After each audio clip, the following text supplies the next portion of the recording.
Irmãos, amém? Todo mundo feliz, todo mundo bem? Glória a Deus. A gente se sente muito feliz. Vai abrindo a sua Bíblia aí no livro de Mateus, no capítulo de número 6. Muito feliz em poder estar vivendo esse momento aqui com os irmãos, em poder estar aprendendo um pouco, ser ministrado pelos irmãos e de alguma forma, eu falando isso, eu estou falando também pelas meninas, pela Débora, minha esposa. É um motivo de muita alegria a gente poder estar compartilhando esse tempo de aprendizado com vocês. A gente agradece o pastor Marçal, ao Dimas, a turma do Dimas, né? A Cissa, que tem amado, tem cuidado da gente nesse tempo. E a gente glorifica a Deus, porque a gente acredita que também essa igreja tem orado por nós, para que o Senhor ele possa, nesse tempo, direcionar os nossos caminhos, o nosso futuro, e que a gente cumpra a vontade dele. Vocês acharam? Mateus, capítulo de número 6, só eu que não achei ainda. Mateus 6, verso de número 9. Acho que ninguém conhece. Irmão, posso deixar aqui no chão? Porque eu sou meio tenso. Diz assim, Mateus capítulo de número 6, o verso 9. Portanto, vós oreis assim: Pai nosso, que estás nos céus, santificado seja o teu nome. Venha o teu reino, faça-se a tua vontade, assim na terra como no céu. O pão nosso de cada dia, dar-nos hoje, e perdoa as nossas ofensas, dívidas, assim como nós temos perdoado os nossos devedores. E não nos deixeis cair em tentação, mas livrai-nos do mal, pois teu é o reino, o poder e a glória para sempre. Amém? Esse texto que nós lemos, ele está num contexto de onde Jesus ele está dando algumas orientações no monte à multidão e aos discípulos que o seguiam. E a gente se atenta muito à questão dele no monte, somente falando das bem-aventuranças, somente falando dessas coisas. Mas Jesus ele dá algumas orientações e uma delas é como ele orar e como orarmos. Ele, além de falar disso, ele fala do adultério, ele fala do amor ao próximo, ele fala de vários assuntos. E a gente vê que ele ensina, chega para a multidão e fala assim: quando vocês forem orar, vocês vão orar dessa forma. E a gente, no decorrer do tempo, a gente se perdeu em algumas coisas relacionado a essa oração que Jesus nos ensinou. Jesus, quando ele ensina essa oração, ele está falando assim: quando vocês forem orarem, vocês vão orar dessa forma, Pai Nosso. Mas a gente se perdeu nessa caminhada e a gente, por algum motivo de egocentrismo talvez, a gente entendeu e caiu no nosso entendimento que o Pai é só nosso, é só meu. E se Jesus, o Pai fosse só meu, ele diria assim: Pai meu que estás no céu. Mas não, é Pai nosso. Isso quer dizer que o Pai, ele é Pai de todos. Nós vemos uma totalidade nesse texto muito grande, porque ele vai dizer: Pai nosso que estás nos céus, o pão nosso de cada dia, dar-nos hoje. Uma pluralidade nisso. Aí a gente vê: perdoa-nos. E quando a gente realiza essa oração, a gente tem um sentimento de que estamos fazendo essa oração para que somente eu fosse abençoado. Mas na verdade não, a partir do momento que nós realizamos essa oração, nós estamos orando uma oração por toda a terra. Seja crente, não crente, seja cristão ou não, seja redimido ou não, nós estamos orando por toda a terra. Porque o Pai, Jesus nesse texto, ele traz essa totalidade. Ele está dizendo: só existe um Pai, só existe um provedor, só existe um perdoador e só existe apenas um que pode nos livrar. Mas isso não é exclusivo de vocês, isso é de todos. Isso é de todo mundo, seja quem for, aqueles que acreditam ou não. Isso é um benefício que todos têm. E a gente vai ver que essa oração, Jesus, ao ensinar isso, ele fala para os discípulos, é dessa forma, e para a multidão que vocês vão orar. Mas talvez você pode se perguntar, mas Jesus, ele estava afirmando que ele é pai de todos, que ele pode perdoar todos, que ele é o provedor de todos e que ele livra todos. Como assim? Não, Jesus ele só livra aqueles que acreditam nele. Jesus ele só perdoa aqueles que acreditam. Jesus ele não pode ser pai de alguém que pratica a iniquidade. Essa é a nossa confusão. Essa confusão que foi gerada no nosso meio, da gente distanciar e causar uma certa loucura dentro disso, sobre a paternidade de Deus. E existe sim uma diferença. Aqueles que são filhos de Deus e que exercem sinais da queda, e aqueles que são filhos de Deus que exercem sinais de redenção. Mas quem são os filhos que exercem sinais de queda? Aqueles que praticam a iniquidade, que praticam o fruto que Adão e Eva nos deixou. Mas quem são aqueles que são fruto de redenção? Aqueles que praticam e são beneficiados pela crucificação de Cristo e sua ressurreição. Nós aqui hoje podemos dizer que nós somos beneficiados pela redenção de Cristo na cruz e por isso podemos chamar Ele de Pai. Mas aqueles que também sinalizam sinal de queda, eles também podem chamar o próprio Deus de Pai. Mas existe algo que é sobre isso que eu quero falar nessa manhã, é que ao a gente entender sobre o fato de que nós somos beneficiados e temos Cristo, através da cruz do Calvário, o direito de se tornar pai dele, filho dele, a gente se trancou nos últimos tempos dentro dessas 4 paredes. A gente resumiu a paternidade de Deus a essas 4 paredes. Somente aqueles que frequentam são filhos. Somente aqueles que vão ao culto são filhos. Somente aqueles que reconheceram Jesus como o único, suficiente Salvador são filhos. A paternidade não está ligada a reconhecimento. Um filho, ele pode não reconhecer, ele pode não querer fazer a vontade do seu pai, mas ele jamais vai deixar de ser filho daquele pai. É como eu hoje querer, eu tenho meu pai, mas eu não concordo com o direcionamento que ele tem para a minha vida. Eu posso não cumprir a vontade dele, mas eu jamais vou deixar de ser filho dele. E nós, da mesma forma, de maneira nenhuma, nós vamos deixar de ser filhos de Deus.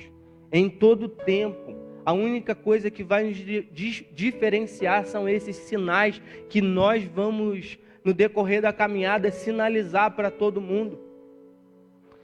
Mas essa remissão que nós recebemos, nós que estamos sentados aqui hoje, ela não vem com um sentimento e ela não vem com um propósito de nos tornar exclusivos, de nos tornarmos superiores, de nos tornarmos acima daqueles que sinalizam o sinal da queda, que praticam a iniquidade. Essa redenção, ela não veio para que a gente se sentisse o cara, o tal. Eu tenho Jesus e fulano não tem. Quem disse? A gente criou uma ideia de que Jesus ele só veio para essa comunidade que está aqui inserida dentro de um culto. Aí a gente vai ver que existe uma missão. A partir do momento que Jesus ele morreu na cruz, Ele direciona para aqueles que acreditam que Ele pode mudar o curso e o sinal que a sua vida dá. Ele fala assim: a partir de agora, se você crê, eu tenho uma missão para você. Eu tenho um propósito para que você cumpra. Ah, mas que missão é essa? Existem dois tipos, que é a missão pessoal e a missão congregacional. Ah, mas como? Missão pessoal, Lucas 10.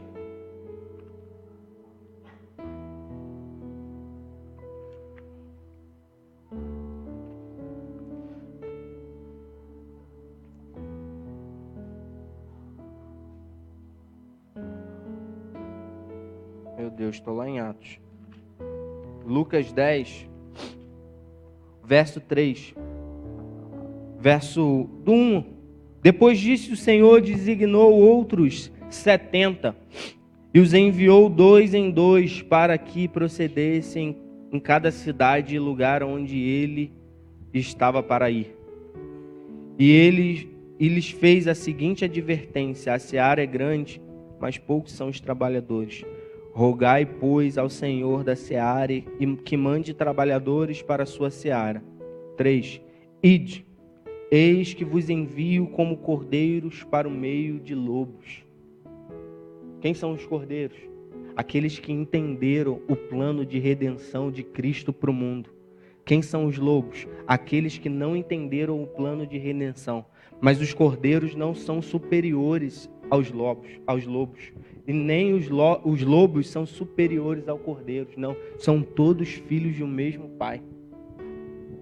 Aí a gente vai ver que existe também a missão congregacional.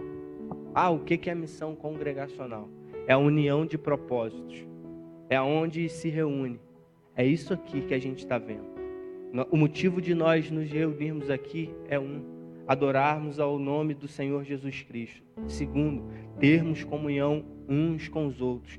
3, entendermos o propósito dele e a missão e fortalecermos nisso todos os dias. Abra sua Bíblia em Atos, no capítulo de número 2.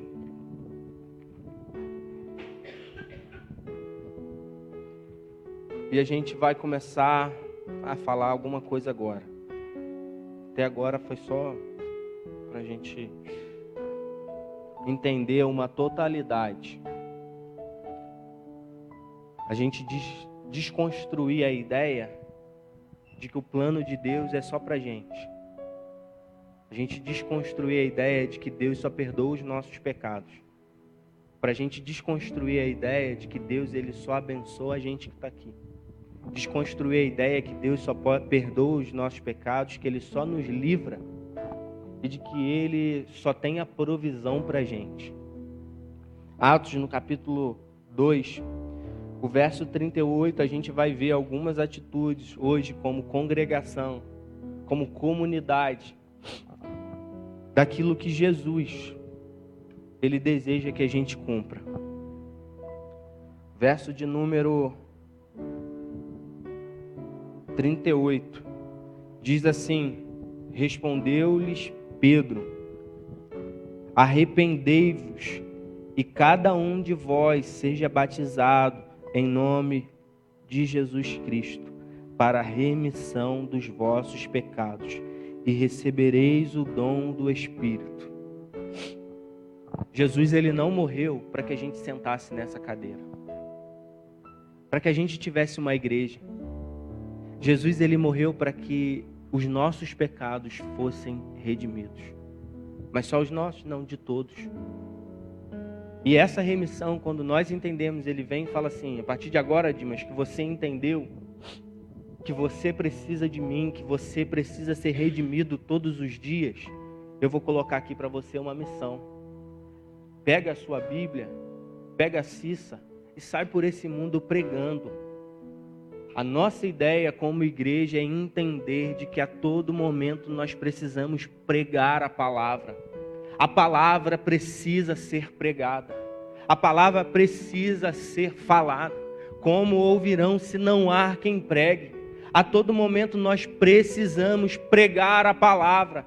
Eu não vim Talvez você esteja até um pouco decepcionado porque você esperava ouvir algo novo. Mas a gente não precisa de uma nova revelação. A gente precisa cumprir as velhas. A gente precisa entender de que os princípios de Jesus, eles já foram revelados a nós e nós precisamos cumprir ela todos os dias. E uma desses princípios é: pregue a palavra em tempo e fora de tempo. Tem necessidade da gente pregar a palavra? Eu vou te dar algumas só ideias de como o nosso mundo está. Eu tinha preparado o slide, mas o cabo do meu HD ficou, acho que lá na mais, aí não deu. Mas só para você entender. Hoje, 100 milhões de pessoas são perseguidas por simplesmente dizer que serve e de que ama e de que é seguidor de Jesus. 100 milhões de pessoas. Nesse momento que a gente está aqui se reunindo em paz, tranquilo, com todo o conforto que a igreja brasileira hoje tem cristãos, tem pessoas que estão se reunindo dentro de um esgoto. Tem pessoas que estão indo para dentro de uma mata agora, fechada, quilômetros e quilômetros, para poder se reunir, para poder, do pouco que tem da Bíblia, ler. Porque se for pega, morre. Tem pessoas nesse momento que estão morrendo. Nesse momento que a gente está aqui, 100 cristãos perdem a sua vida. Por mês, 100 cristãos perdem a sua vida. E a gente está dentro de um contexto que a gente está assim: Jesus veio para me salvar. É só salvar você, cara. Que Deus egoísta é esse? Que Deus que teve o trabalho de construir toda a humanidade, todo o mundo, só teria um propósito de te salvar. Ah, porque você é mais bonito? Ah, porque você é legal? Ele tem um propósito para toda essa humanidade. E nós, como igreja, precisamos entender essa totalidade, como congregação, como comunidade, que nós fomos redimidos não simplesmente para desfilarmos por essa rua com uma Bíblia debaixo do braço, dizendo agora eu sou lavado, eu sou curado, eu sou redimido pelo poder do nome de Jesus Cristo. Não, Ele te redimiu com um propósito. Você tem um propósito.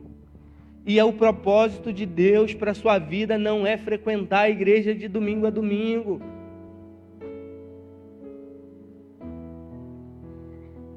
A segunda coisa, verso 38, ainda de Atos 2, respondeu-lhe Pedro: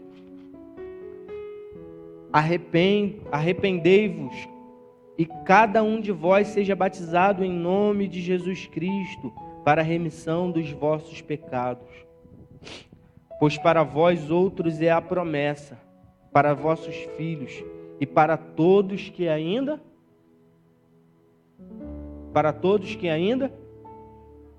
estão? Ué, então Jesus ele não veio, a remissão não é só para a gente não? É para os que estão longe também? Legal esse Deus. A gente precisa entender uma segunda coisa. A política da boa vizinhança tem nos tornados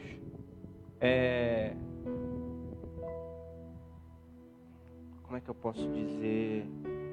Tem nos tornado parceiros às vezes do pecado. Porque eu não posso chegar pro tio Peco e falar assim: tio Peco, você fez tá errado, cara. Isso aí é pecado.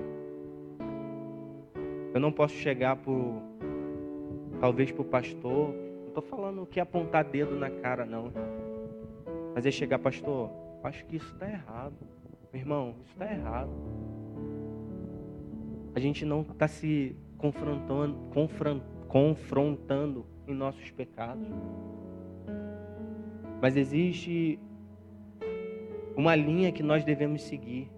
E essa linha não é de julgamento. Pedro, ele falou assim: vocês estão pecando, cara. Vocês estão pecando. Mas eu tenho a solução. É a remissão de pecados para todos vocês. Tanto porque são filhos, quanto para aqueles que estão longe. Para os de perto, quanto os de longe.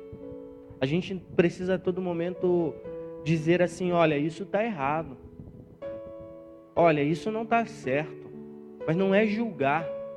Ao mesmo tempo que a gente fala assim: isso aqui está errado, está aqui, ó, a solução. Não é trazer dúvidas e questionamentos simplesmente, mas é trazer respostas. A gente precisa, existe uma geração que está esperando uma resposta nossa. Tem uma geração que está aguardando que a gente se levante para dizer assim: olha, está tudo errado, mas eu tenho uma solução. E qual é? Remissão de pecados. Vocês precisam se arrepender. Eu usou muito a Tracy. Ontem a gente estava conversando, né, Leandro, sobre a situação política do nosso país. E a gente tem milhares e milhares e milhares e milhares e milhares. Eu ficaria aqui até amanhã dizendo milhares de argumentos, de respostas, de soluções. Mas a igreja, ela precisa se posicionar e dizer assim: eu tenho a solução definitiva dessa nação. Ah, mas qual é? Arrependimento. Remissão de pecados. A nossa sociedade, ela não está precisando de um salvador da pátria. Ela não está precisando disso. A nossa nação, a nossa sociedade, o local onde a gente está inserido, ela precisa de arrependimento. E a gente não pode se omitir de dizer isso. Isso está errado. Mas eu tenho a solução, que é remissão de pecados. O terceiro, perseverança, comunhão, oração e sinais. Verso de número 42. E perseveravam na doutrina e na comunhão, no partir do pão e nas orações. Em cada alma havia temor e muitos prodígios, e sinais eram feitos por intermédio dos apóstolos. Eles perseveravam. A nossa missão aqui na terra tem que ser, como congregação, como comunidade, de perseverar. A nossa missão aqui é orar, é ter comunhão, e é ver os sinais.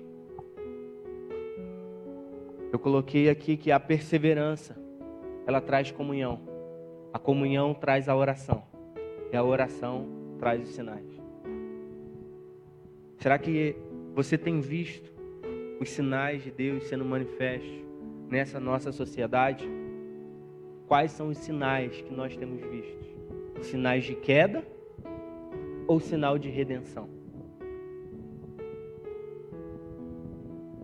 A gente tem visto sinal de queda, uma sociedade corrompida, pessoas sob o jugo do diabo, pessoas presas e acorrentadas por situações, pessoas feridas, pessoas morrendo, pessoas passando dificuldade, porque a igreja não entendeu que ela precisa perseverar, de que ela precisa ter comunhão, de que ela precisa orar, para que a gente possa manifestar os sinais da redenção.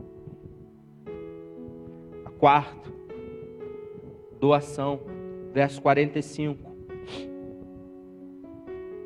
Vendiam as suas propriedades e bens, distribuindo os produtos entre todos, à medida que alguém tinha necessidade. Não sei, não estou julgando, mas eu acho que alguém já pensou assim: vai falar de dinheiro, que tem que dar. Não, é doação de tempo. A gente está muito ocupado com os nossos problemas. A nossa vida é muito corrida. A gente não tem coragem de doar 10 minutos para fazer uma visita. A gente não tem coragem de doar 10 minutos para orar por alguém. porque é tudo muito corrido. A gente precisa a todo momento correr atrás das nossas coisas, dos nossos afazeres. A gente acorda de manhã já pensando na noite e dorme à noite pensando no amanhã. E no final da noite a gente fala assim, eu deveria ter feito, mas eu não fiz. Uma igreja que entende, uma comunidade, uma congregação que entende o propósito e a sua missão, através da remissão, ela precisa se doar. Agora vamos falar, a gente precisa também doar dinheiro. Aqui eles estão falando é de dinheiro, é de suprir necessidades uns dos outros. Mas tem necessidade disso? Só para você ficar bem ligado. Existem cerca de 17 milhões de pessoas que a renda familiar dela é de R$140. E eu queria que alguém levantasse aqui a mão e falasse assim, eu queria viver com isso. Eu consigo viver com R$140. Mas também existem 12 milhões de pessoas que estão vivendo com R$70. Não é por semana não, irmão. E não é por pessoa não. É família de 3 a 5 pessoas com R$70 por mês. Mas a gente está focado em quê? A gente. Nos nossos problemas. Nas nossas dificuldades. Nas minhas dores. Enquanto isso, tem cerca de 22 mil pessoas morrendo no Fome com o Mundo. É 22 mil pessoas, gente. 22 mil pessoas morrendo de fome. Enquanto a nossa sociedade está preocupada com o quê? Os nossos problemas. Quer a prova disso? 1% do valor que é investido em armamento no mundo acabaria com a fome do mundo. Então isso prova que a gente investe mais em guerra do que na fome. Mas a igreja está onde? A gente se colocou aonde? Dentro de 4 paredes. A gente não entendeu a totalidade. A gente acha que é só a gente, que os nossos problemas somos só nós. E, o meu irmão aqui, qual é a dificuldade? Mas não, querido.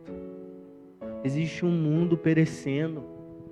E o próprio Cristo,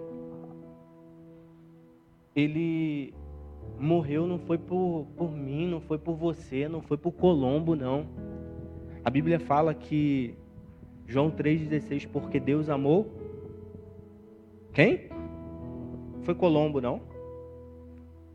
Foi o mundo. E nesse mundo está inseridos os que creem e os que não creem. Ele morreu por essas pessoas. Mas nós entendemos isso e nós temos que nos colocarmos numa posição onde fala assim, a responsabilidade é de quem? É do pastor? A culpa é do pastor João. Não, a culpa é minha. A culpa é minha. Essa igreja está aqui hoje, ela está inserida numa comunidade. E essa igreja hoje é referência para toda essa comunidade que está aqui em volta. Mas só que essa responsabilidade de amar, de cuidar, de ser exemplo, de orar, de se doar, de pregar, de confrontar, ela não é só do pastor, não. Essa responsabilidade é minha, essa responsabilidade é sua. A nossa geração, o grande problema dela é se ausentar de suas responsabilidades. Aonde a gente cai aqui agora, eu descendo essa escada, eu não vou falar assim, eu caí porque eu tropecei, não, eu caí porque fizeram essa escada de forma errada. A gente sempre quer jogar responsabilidade para outros. Eu estou aqui na igreja, mas eu não consigo orar. Por quê? Porque o louvor, o violão não está afinado. Eu não consigo me concentrar porque tem uma irmã do meu lado. Mentira, você precisa assumir as suas responsabilidades. A igreja de Jesus, e quando eu falo igreja de Jesus, eu sou o primeiro a me incluir nela. Nós precisamos assumir as nossas responsabilidades, porque esse mundo está está perecendo, querido. Tem pessoas que estão morrendo. Tem pessoas que nesse momento não tem comida para comer. E a gente está aqui sentado de braços cruzados, desfrutando de todo um conforto, de toda uma estrutura, enquanto tem milhares de pessoas que estão passando fome. É triste ouvir isso. E saber, e o mais triste disso tudo não é saber, é ter agora a consciência de que eu sou culpado. A culpa não é de Dilma, a culpa não é de Temer, a culpa não é de Lula, a culpa é minha.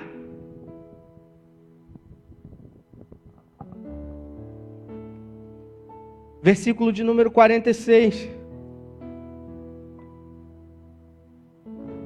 Diariamente perseveravam unânimes no templo.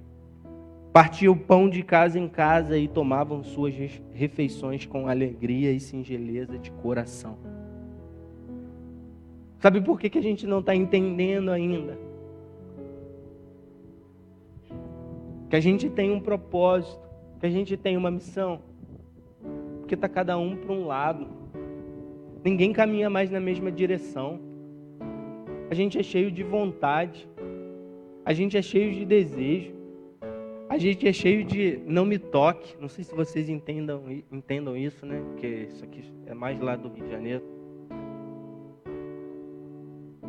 Eu sou cheio de vontade, querido. A gente não caminha numa mesma direção, e caminhar numa mesma direção não é às vezes concordar, mas é entender que a minha opinião é bem menor do que o caminho que eu estou seguindo e o lugar aonde eu quero chegar. Ah, mas eu não vou andar com fulano, não quero. Ah, ele tem uma direção, ele tem uma visão, ele tem um... Que isso? A gente está assim por causa disso, a gente está se ausentando dessas responsabilidades por causa disso.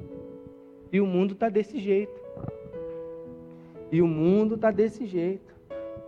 A gente não tem uma direção. Existem hoje, queridos, em todo o planeta Terra, 6.900 línguas e dialetos. Sendo que 4.600 não tem nenhuma página da Bíblia traduzida para o seu idioma. 4.600. E a gente está onde? Cada um para um lado. Mas por que a gente não é mais fácil a gente se unir? A gente fala assim, vamos, deixa as diferenças. Ah, esquece. Eu te perdoo, eu te amo, vamos. Porque existe um propósito muito maior do que as nossas vontades, que é o propósito de Jesus Cristo redimir toda essa terra. E a gente precisa fazer alguma coisa. Verso 48.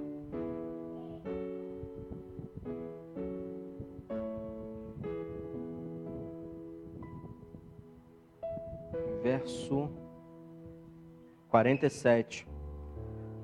Louvando a Deus e contando com a simpatia de todo o povo. Enquanto isso, acrescentava-lhes o Senhor dia a dia os que iam sendo salvos. Tudo isso que a gente falou, se não terminar dessa forma, não vai. A gente pode pregar a palavra, a gente pode confrontar o pecado e trazer uma solução para ele, a gente pode doar, a gente pode ser abençoador, a gente pode dispor de tempo, a gente pode fazer visita, a gente pode fazer o que for, a gente pode ter uma única direção, um único propósito, um mesmo caminho, caminhar junto, a gente pode tudo isso, fazer tudo isso, mas se o final não for para louvar e glorificar o nome de Deus, não vai. Talvez você saia daqui hoje um pouco decepcionado. Mas a minha ideia e aquilo que o Senhor ministrou no meu coração era exatamente isso. Há dois anos atrás, o Senhor ele tem falado comigo e com Débora. E a gente Ele tem usado pessoas para chegar para a gente e falar assim, ó, é isso, isso e isso, vai acontecer. E a gente assim, top. É isso, isso e isso que eu tenho para a vida de vocês, a gente, legal. É isso, isso e isso que a direção e o propósito que eu tenho para a vida de vocês, a gente, de novo. Não foi uma, não foi duas, não foi três. Foram diversas vezes, diversas. Mas no início do ano, dentro de tudo isso que foi o propósito de eu falar tudo isso, e talvez você esteja assim, cara, o que eu vou fazer? O Senhor, Ele trouxe uma decepção com a minha vida, com a nossa vida como casal muito grande. Da gente acordar um dia e olhar para a nossa casa, ver tudo no seu lugar. A gente tinha a nossa casa, a gente tinha nossas coisas. A gente tinha planos para o futuro. A gente tinha o nosso carro. A gente tinha tudo. A gente tinha um emprego, uma renda boa. E a gente fala assim, será que o Senhor, Ele tem só isso para mim? Será que Deus, Ele tem... Eu trabalhava em 3 empregos. Na prefeitura da minha cidade, na Câmara Municipal da minha cidade e numa empresa de internet da minha cidade. E certo dia eu cheguei para Débora e falei assim, Débora, será que Deus, Ele tem um plano para a minha vida igual a gente está ouvindo? A gente tem visto, a gente tem entendido em Deus que era somente eu acordar às 9 horas da manhã, ir lá para o meu trabalho, voltar meio-dia, almoçar, depois eu voltar para o meu trabalho, às 5 horas eu estar em casa aqui com você, a gente compartilhando, a gente fazer um churrasco, a gente ir para a igreja, sentar, ouvir o culto. E a gente era ativo na nossa igreja, a gente liderava jovens na nossa igreja, e a gente cuidar de jovens, amar esses jovens, a gente está aqui cuidando deles. Mas será que o Senhor, Ele só tem isso para a gente? Até que Deus, Ele trouxe uma palavra para o nosso coração, a gente no meio disso tudo, desse questionamento que o Senhor, Ele falou para mim e para Débora, que chegava um tempo da gente perder tudo, que não é nada, para a gente conquistar tudo.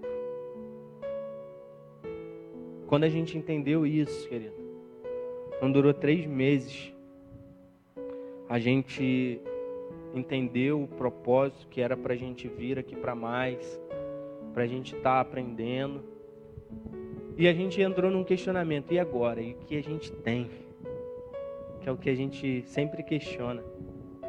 A gente sempre coloca o que é visível à frente daquilo que a gente não vê, que é a fé. O que a gente tem, o que a gente vai fazer com as nossas coisas. E a gente orou, sem saber ainda o que fazer, a gente pensou que iria vender as coisas da nossa casa. A gente morava numa casa de 3 andares, para vocês terem uma noção de quanta coisa a gente tinha. Muita, muita coisa. E a gente... Um dia Deus deu uma visão Débora, que era ela compartilhando as nossas coisas com outros.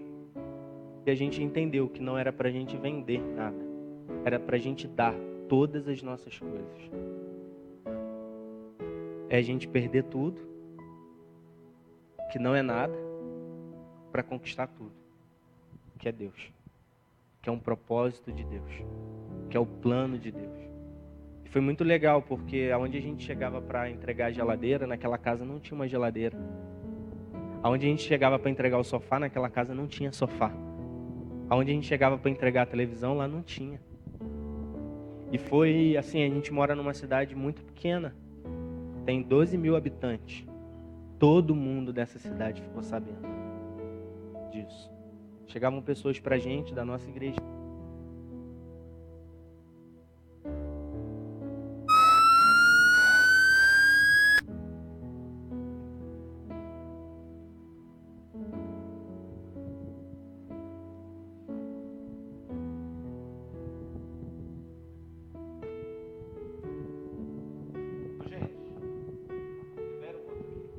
Amém.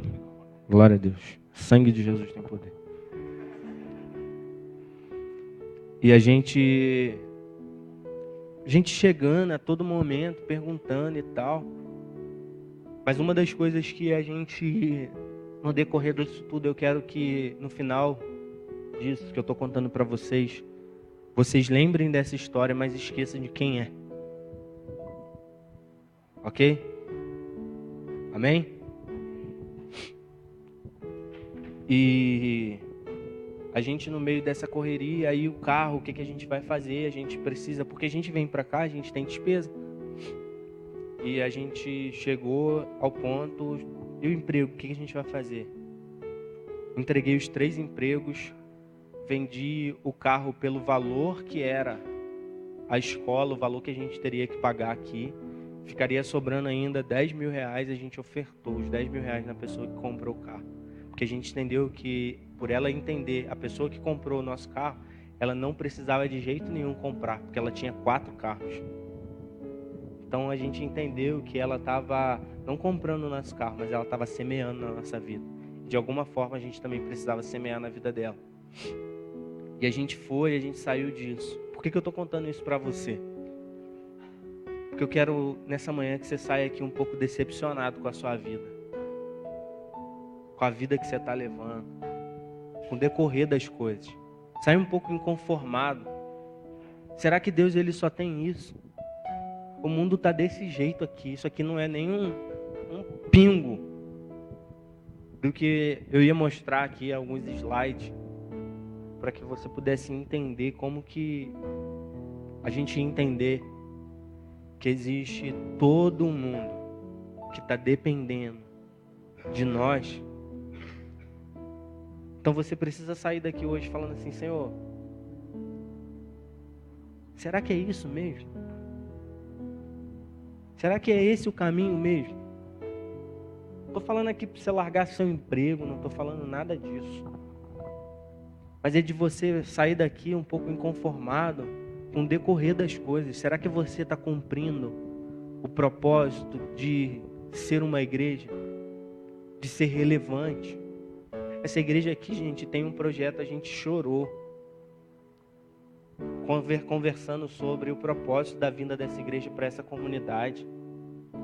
Vocês têm uma direção, vocês têm um propósito, vocês têm um caminho, vocês têm uma palavra liberada do próprio Deus. Mas Jesus, ele não vai mandar anjos vir aqui e amar essa comunidade. Quem precisa amar são vocês, somos nós.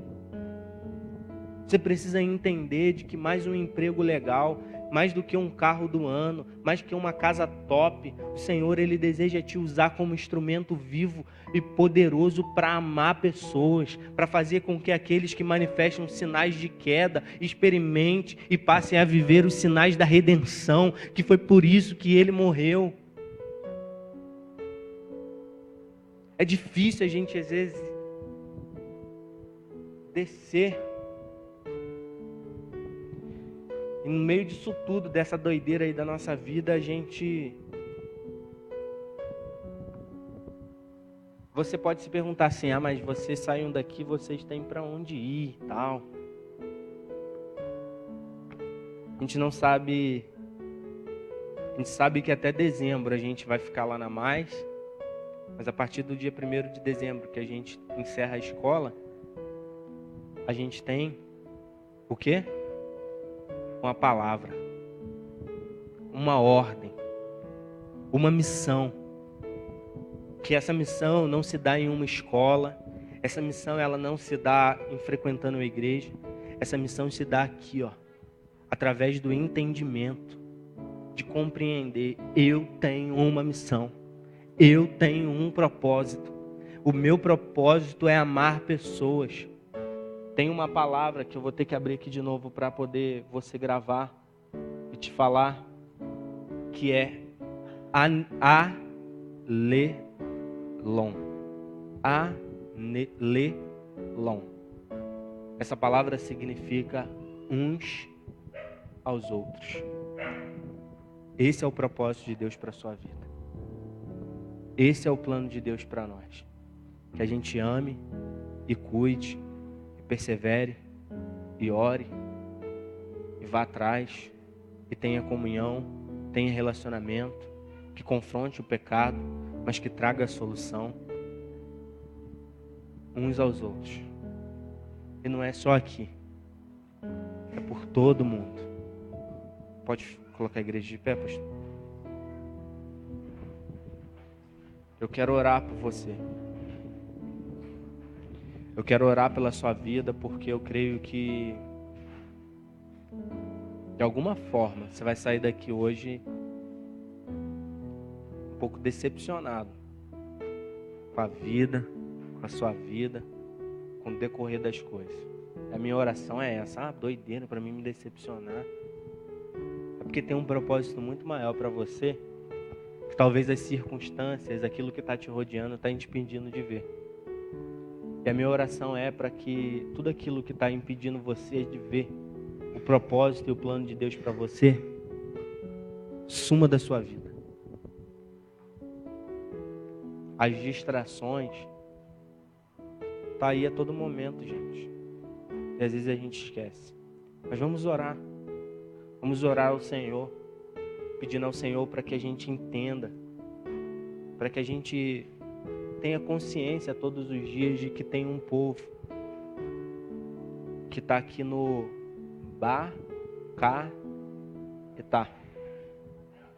Bacaetava, que está guardando uma resposta nossa, uma resposta de amor, uma resposta de cuidado, uma resposta de doação. Tem um povo que está esperando. Mas eu tenho um chamado de ir para as nações e tal. Eu sei. Mas vamos começar por aqui. Tem uma frase, não sei de quem, que diz assim: não deixe para amanhã. Vamos sair daqui agora. Com isso no coração, eu preciso amar uma pessoa dessa localidade, uma pessoa do meu trabalho, eu preciso amar uma pessoa, eu preciso cuidar, eu preciso orar, eu preciso fazer alguma coisa, porque hoje, no domingo, eu entendi de que Deus, Ele tem um propósito não só para a minha vida, mas Ele tem um propósito para todo mundo. E eu sou uma ponte de transformação, de remissão de pecados dessa pessoa, para que ela deixe de experimentar e de vivenciar, de manifestar os sinais da queda e passe a evidenciar e manifestar. E nós possamos ver os sinais da redenção através de Cristo, na cruz do Calvário, na vida dela. Pai, em nome de Jesus, Deus. Nós sabemos que essa igreja aqui hoje, nós como pessoas, nós não podemos solucionar o problema de todo mundo, de toda a humanidade. Mas nós entendemos de que existem pessoas próximas de nós, que aguardam a nossa resposta, que aguardam, Senhor, o manifestar de nossas vidas relacionadas ao Teu reino, que aguardam, Senhor, que nós venhamos estabelecer o reino do Senhor sobre a casa dessas pessoas, sobre a vida dessas pessoas, sobre o lugar onde essas pessoas estão, que eles deixam, ó Pai, em nome de Jesus, de manifestar os sinais de queda e passam a manifestar um sinal de redenção. E nós sabemos, Jesus, que existe um processo, e esse processo se dá através da pregação da Tua palavra, através do confrontamento de pecado, através da solução, através de Cristo Jesus para esses pecados. Meu Deus, em nome do Senhor Jesus, nós entendemos que precisamos ter oração, nós entendemos que precisamos ter perseverança, nós entendemos que precisamos ter comunhão, para que nós possamos ver e vivenciar os sinais do Teu reino aqui nessa terra, Deus, em nome do Senhor Jesus. Nós queremos nos doar mais, Pai. Nós pedimos perdão por muitas das vezes só olhar para as nossas vidas, mas nós queremos nos doar mais, nós queremos amar mais, nós queremos ir além, ó Pai, em nome de Jesus Cristo. Nós queremos caminhar, Deus, em uma única direção, ó Deus, num único propósito, num único caminho e chegar até um único alvo, ó Deus, em nome do Senhor Jesus, Pai. E em todas essas coisas, dentro de nós, existe um sentimento único, ó Pai, que é a glorificação do Teu nome em todo o tempo e em toda a terra, ó Pai. Em nome de Jesus nós oramos, ó Deus. Usa nossas vidas, usa as nossas vidas, ó Pai. Traga sobre nós, ó Deus, traga sobre nós decepção em diversas áreas de nossas vidas, para que a gente possa entender de que o Senhor tem algo muito além, muito além, muito além, ó Deus. Em nome de Jesus Cristo. Amém. Glória a Deus. Queridos, que vocês jamais deixem de orar por essas 4 pessoas. Trace, Anne, Vinícius, Ana, Vinícius e Débora. Posso contar com vocês? Amém.